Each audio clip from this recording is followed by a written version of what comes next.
हाय।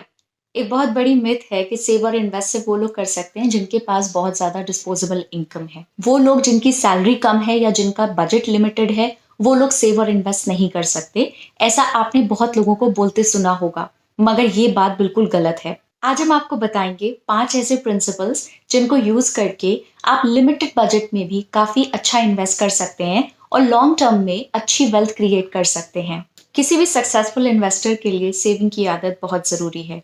अगर आप सेविंग ही नहीं कर पाएंगे, तो आप इन्वेस्ट कैसे करेंगे?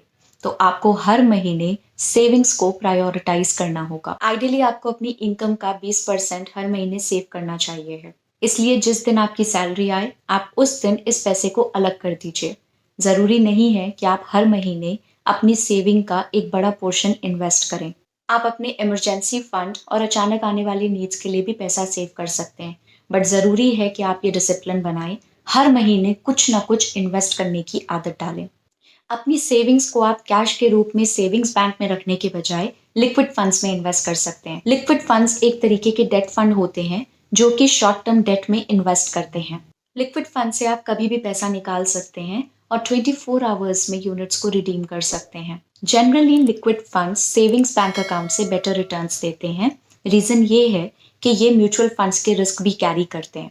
अक्सर लोग सैलरी आने पे स्टॉक्स में लमसम में इन्वेस्ट कर देते हैं। स्टॉक्स में इन्वेस्ट करने का स्मार्ट तरीका है कि आप महीने भर में ढंग से रिसर्च करके अपने फेवरेट स्टॉक्स को शॉर्टलिस्ट कर लें और जब उनका प्राइस गिरे तो थोड़ा थोड़ा पैसा उन स्टॉक्स में इन्वेस्ट करें। इस स्ट्रैटेजी से आप अपना रिस्क काफी कम कर सकते हैं। स्टॉक मार्केट्स में काफी वॉलेटिलिटी रहती है, जिसके चलते आप कभी भी जब मार्केट्स गिरे तो चीप प्राइसेस में स्टॉक्स में इन्वेस्ट कर सकते हैं। इंडियन स्टॉक मार्केट में 4000 से भी ज्यादा स्टॉक्स हैं।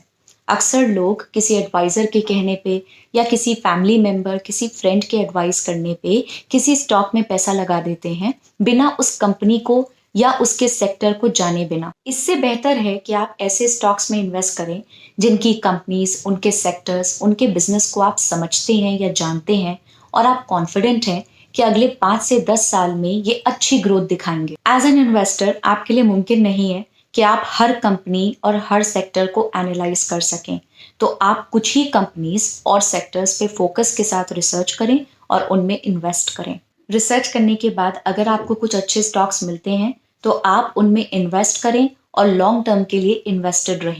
अक्सर इन्वेस्टर्स 10, 15, 20% रिटर्न्स जनरेट करते ही उन स्टॉक्स को बेच देते हैं, लेकिन ऐसा करने से आप अपने इन्वेस्टमेंट्स को चांस ही नहीं दे पाते कि वो आपके लिए वेल्थ जनरेट करें। हमने पहले भी आपको एक वीडियो में दिखाया था कि अगर 1995 में आपने इन्फोसिस के स्टॉक में 10,000 रुपीज इन्वेस्ट किए होते तो 2020 के एंड तक उसकी कीमत 68 लाख रुपीज से भी ज्यादा हो चुकी होती। आप इमेजिन करिए, अगर किसी इन्वेस्टर ने वो 10,000 रुपए 1995 में इन्वेस्ट करके 15-20% रिटर्न कमाते ही उन्हें बेच दिया होगा, तो उसने कितनी बड़ी अपॉर्चुनिटी मिस कर दी। मगर इसका ये भी मतलब नहीं कि आप किसी कंपनी के स्टॉक में इन्वेस्ट करके उसको भूल जाएं। जब तक आपको कंपनी की परफॉर्मेंस में कोई मेजर रेड फ्लैग नहीं दिखता जिससे कि उसकी लॉन्ग टर्म परफॉर्मेंस इंपैक्ट हो सकती है, तब तक आप उस कंपनी के स्टॉक में इन्वेस्टेड रह सकते हैं।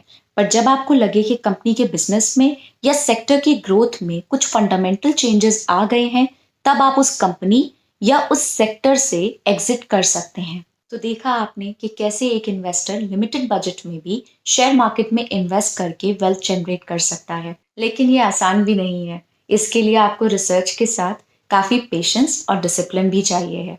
तो अगर आपको ये वीडियो पसंद आया तो ग्रो के चैनल को सब्सक्राइब करें। हम हमेशा स्टॉक मार्केट और इन्वेस्टिंग की दुनिया की इम्पोर्टेंट अपडेट्स आपको इस चैनल पर देते रहते हैं ताकि आप एक इन्फॉर्म्ड इन्वेस्टर बन सकें। Thank you.